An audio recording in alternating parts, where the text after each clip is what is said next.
FDR would be my first pick, as he served as the president in some of our country's major historical events. During the Great Depression, he guided America through the worst economic downturn with numerous programs with his New Deal. The Public Works Administration provided employment for Americans on large-scale projects such as bridges and dams. The Federal Housing Act of 1934 created the Federal Housing Administration. He also introduced Social Security, which provided money for the elderly and is still very important today. These are some examples of his New Deal programs.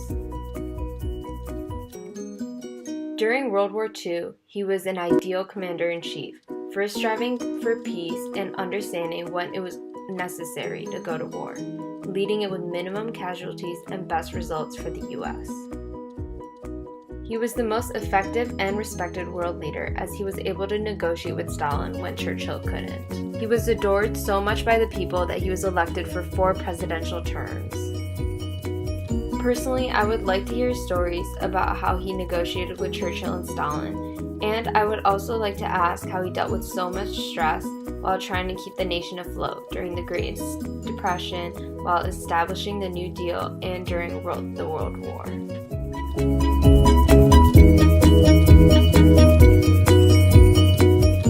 Jane Addams was an activist, social worker, and leader in women's suffrage and world peace.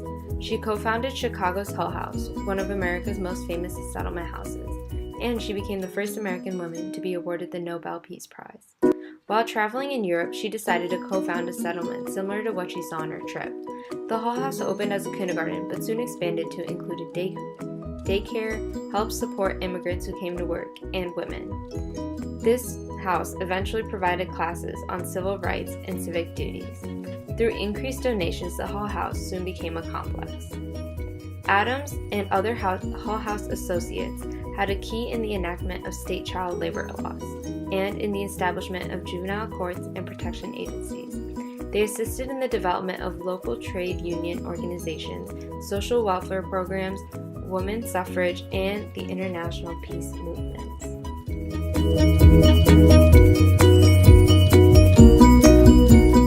If I could witness any historical event, it would be the sinking of the Titanic in April 1912. Not only do I want to admire the grandeur of the ship, but I also want to be a part of the sinking.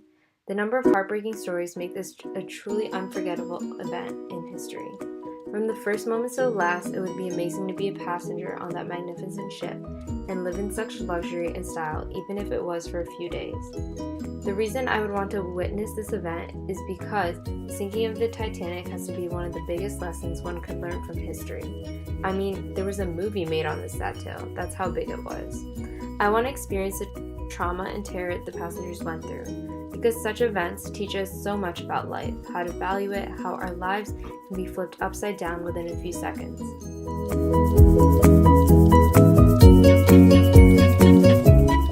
The place in America that I'd like to most visit is Hawaii, because, who doesn't want to go to Hawaii? Who doesn't love the nice weather and the beaches? Hawaii has 8 islands, so there's a lot of variety of places that you can go. And another reason why I want to go is Hawaii is actually sinking. The islands are getting smaller and smaller gradually, and this is due to the volcano eruptions that are happening every so often. Some places that you can go visit is the North Shore of Oahu, I think that's how you say it. It's Oahu.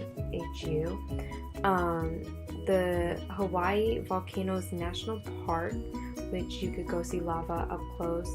The Kona Coffee Farms, which is obviously a coffee farm. Hawaii is the only state that grows coffee.